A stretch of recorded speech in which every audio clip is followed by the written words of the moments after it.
There is a precise moment during a long walk in the woods when you realize the trees are not looking at you. The moss growing on the bark doesn't care about your reputation.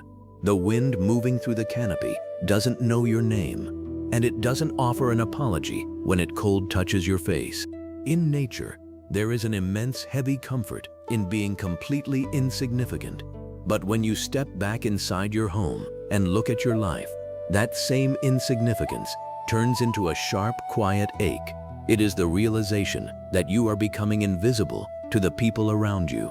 You look at the years you spent building a family, pouring your energy into a career, or trying to protect relationships with people who eventually walked away, and a cold thought settles in your chest. Did any of it matter if I disappeared tomorrow? Would the world even notice a gap? You see others being celebrated. You see them leaving their marks, building names, being remembered. Meanwhile, you carry a silent question that you never ask out loud because it feels too heavy to admit. Why am I so easily forgotten? Maybe it is a relationship where you gave your entire soul, only for them to move on as if you were just a temporary chapter. Maybe it is a job where you gave your best years, and the moment you stepped away, your seat was filled and your name was erased. Or maybe it's simpler, the terrifying feeling that you are growing older, and the grand story you promised yourself when you were young is turning into a quiet, unnoticed life. And the cruelest part is the voice that starts talking to you in the dark. It tells you that your invisibility is a personal failure. It tells you that if you were stronger, smarter, or more beautiful, people would have stayed. They would have remembered. Nothing is wrong with you. You were simply given the wrong metric for a human life. You were taught by a world obsessed with noise that to be unseen is to be dead. But 25 centuries ago, the old Taoist masters looked at the world differently. They didn't look at the monuments that kings built. They looked at the valleys. They didn't praise the trees that were chopped down for lumber. They praised the ones that were left alone. Today, we are going to explore the ancient Taoist truths about the pain of being forgotten, not ways to become famous, and not tricks to make people like you, but insights that will change what that invisibility does to you. And each one comes with something small you can do tonight, alone, to finally set the weight down. The first truth we must encounter is that your pain is not caused by being unseen. It is caused by the demand to be a monument. Lao Tzu wrote in the Tao Te Ching that the supreme good is like water.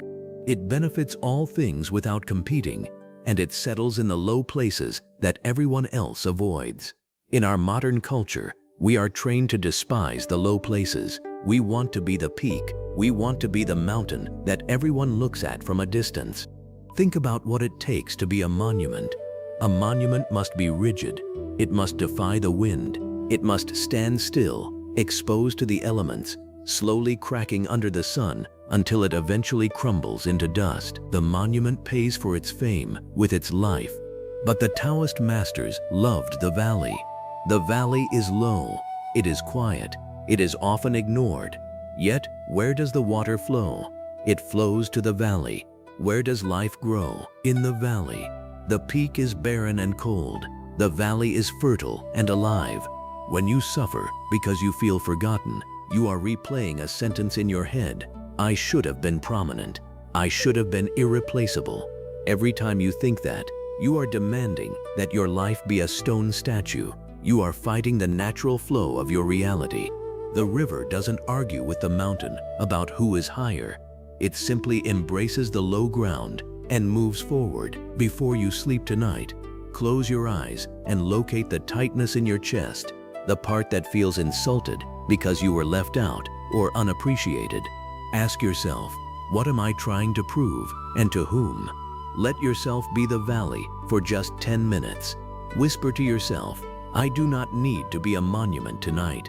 I am allowed to be the quiet ground. Feel the relief of not having to stand on display. The second insight comes from Zhuang, and it is the story of the tree nobody cut down. A carpenter was traveling with his apprentice, when they saw a massive oak tree. It was so large that its shade could shelter thousands of oxen, and its trunk was as wide as a hill. The apprentice stood in awe, but the carpenter didn't even pause. He walked right past it. The apprentice ran to catch up and asked, "Master, why did you ignore such magnificent timber?" The carpenter replied, "That wood is completely useless. If you make a boat out of it, it will sink. If you make a coffin, it will rot too quickly. If you make a tool, it will break. It is a worthless tree. That is why it has grown so old." Later that night, the sacred oak appeared to the carpenter in a dream and spoke, "Why do you compare me to your domestic trees? The apple trees, the pear trees, the orange trees. The moment their fruit is ripe, they are stripped. Their branches are broken, and their lives are cut short because of their usefulness. Their utility ruins them. I have spent a very long time trying to be completely useless, and now that I have achieved it, it is of cosmic use to me.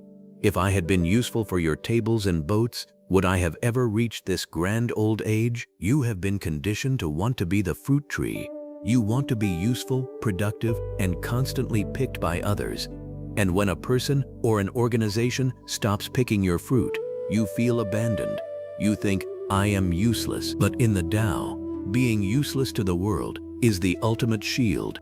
When people stop expecting things from you, when you are no longer the asset they exploit, you are finally given back to yourself.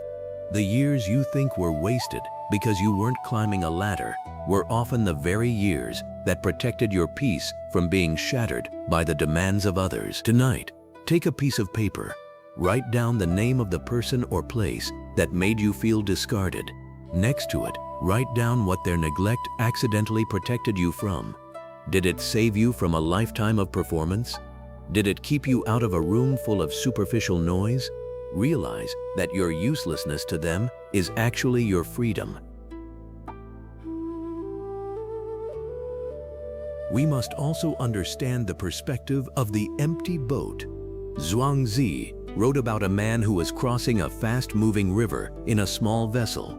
Suddenly, another boat came drifting down the current and collided directly with his hull. If the man looked up and saw that the other boat was empty, he wouldn't get angry. He would simply shrug, reach out his hand, push the empty boat away, and continue rowing. He might even smile at the randomness of the river. But if there was a single human being steering that other boat, the man would start yelling. He would shout, "Hey, watch where you're going." And if they didn't hear him, he would shout again, his face turning red, cursing the pilot for their carelessness. Notice something crucial. The collision is exactly the same. The damage to his boat is the same. The only thing that changed was whether he believed someone meant to hit him. When people forget you, snub your message, leave without an explanation, or fail to recognize your effort, you interpret the collision as a personal attack. You assume there is an uncaring pilot in that boat who looked at you and decided you weren't worth avoiding. But in almost every case, that boat was completely empty. The people who forgot you were not sitting in a dark room plotting your insignificance. They were drowning in their own currents. They were dealing with their own private disasters, their own failing health, their own financial fears, or their own blindness. They didn't see you, not because you are invisible, but because they were blind.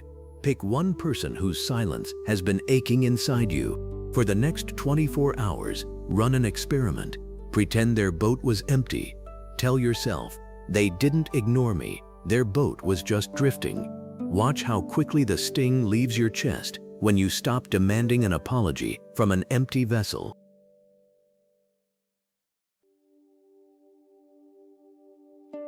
This leads us to a truth that is deep and sometimes difficult to sit with. The pain of being forgotten is never a wound to who you are. It is a scratch on the picture of who you wanted to be. Lao Tzu dropped a line in the Tao Te Ching that sounds like a clinical diagnosis. The reason we have great trouble is that we have a self. If we had no self, what trouble could there be? What did he mean by a self? He didn't mean your physical body or your breath. He meant the identity you constructed in your head. The expensive, high-maintenance image of yourself that you carry around like a glass vase. You have a picture of yourself as the person who is indispensable, the one who always helps, the one who is remembered, the one who wins. And when someone ignores you, they don't actually hurt your soul. They just throw a rock through that glass vase. This is why humiliation outlasts physical pain.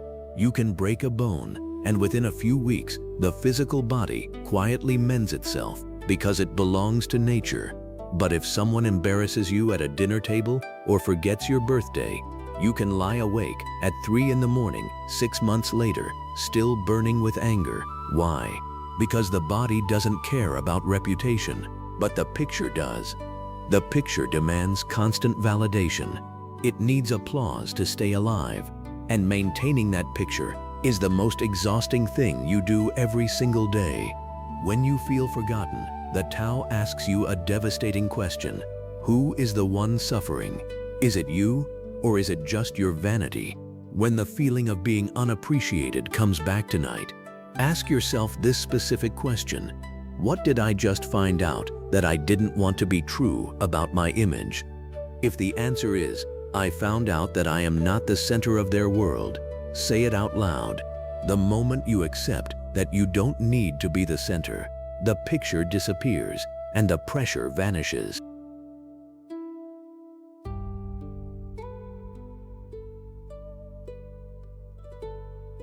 We must also examine the labels we give our own stories, because the verdict you passed on your life was passed on the darkest night you ever had.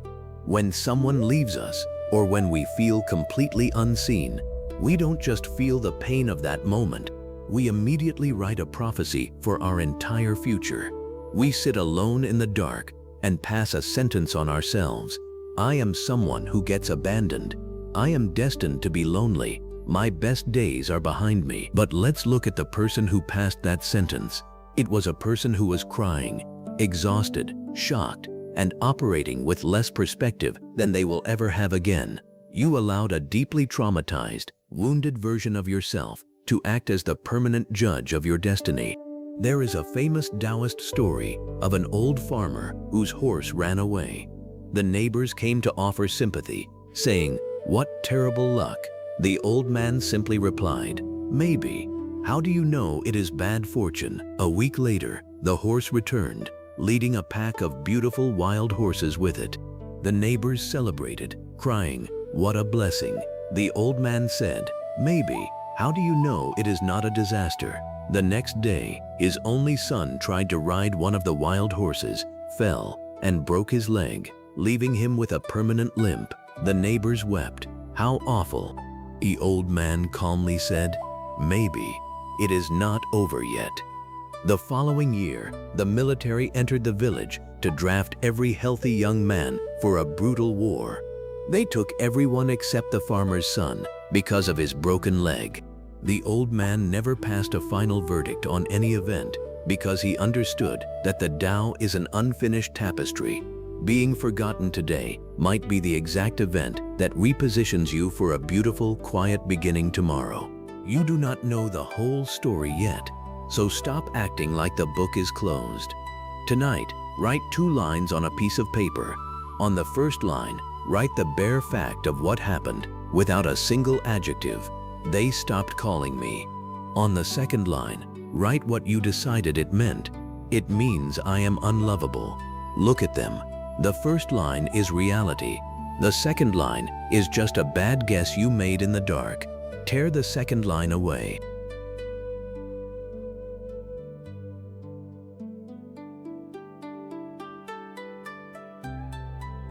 The next truth is about the rhythm of the seasons. When you feel forgotten by the world, you often experience a secondary layer of pain, shame. You tell yourself, "I shouldn't be feeling this lonely. I should be over this by now. I should be out there socializing and proving my worth." But nature never rushes its phases. Winter doesn't look at the barren fields and think, "I am a failure because I have no flowers right now." Winter understands that withdrawal is the only way to gather the strength required for spring. There is a beautiful overlooked passage about Zhuang when his wife passed away. His friend Hui Shi came to express his condolences, expecting to find the philosopher shattered. Instead, he found Zhuang sitting on the floor, casually beating on a clay pot and singing a song. Hui Shi was outraged. He said, "This woman lived with you, raised your children, and grew old with you. To not weep is bad enough, but to sing? This is an insult to her memory." Zhuang looked up and said, "You misunderstand. When she first died, of course I grieved like any ordinary man. I sat in this empty room and wept, but then I looked deeper. I looked back to the time before she had a body, before she had breath, before she was even a concept. Out of the formless void, a change occurred, and she became alive. Now, another change has occurred, and she has simply gone back to rest in the great room of nature. If I were to follow her around sobbing and wailing, it would mean I am completely ignorant of the great rhythm of the Tao. So, I stopped. Being forgotten by people is often just your life entering its quiet season. It is your time to return to your own center, away from the spotlight. It is not a delay, and it is not a punishment. It is a necessary pause. Give your loneliness a dedicated space tonight. Set a timer on your phone for exactly 30 minutes. Put away all screens, turn off the music, and sit in a chair. Let the feeling of being unnoticed be as massive and heavy as it wants to be. Don't fight it, don't fix it. When the timer goes off, wash your face and make a cup of tea. When you stop running away from the quiet room, it stops being a prison and starts becoming a sanctuary.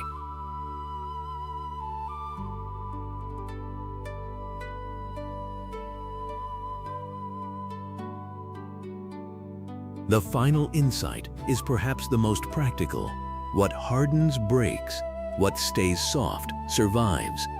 Lao Tzu observed that when a human being is alive, their body is soft, flexible, and yielding.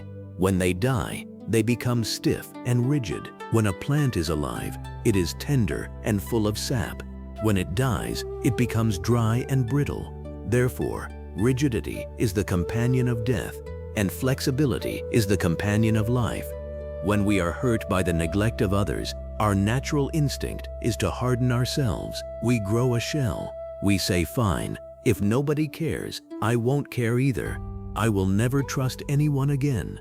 I will never put myself out there. I will keep everyone at a safe distance." We mistake this emotional numbness for strength. We look in the mirror and think, "Look at me, I am like concrete now. Nothing can touch me," but concrete cracks under pressure. Go outside after a severe storm and look at the wreckage. The massive ancient oak trees that refuse to budge are the ones split in half across the road. But the simple bamboo stalks in the garden bent all the way to the wet grass during the wind, and the next morning they stood perfectly upright again, completely unmarked.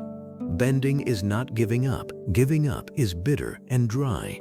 It is the choice to stop feeling because you are afraid. Bending or yielding means you acknowledge the truth of what is happening right now. The rigid version of you says, "They shouldn't have forgotten me. I am going to spend my life resenting them for it." The soft version of you says, "I wanted them to notice me. They didn't. It hurts, but this is where the ground is right now, and I am going to build my peace from this exact spot." Find a quiet room tonight, drop your shoulders, and speak one honest sentence to the empty air. "This person does not see me anymore, and I am going to stop destroying my one precious life trying to change their mind." Notice the physical release in your back when you say it. You aren't losing, you are just stepping off the battlefield.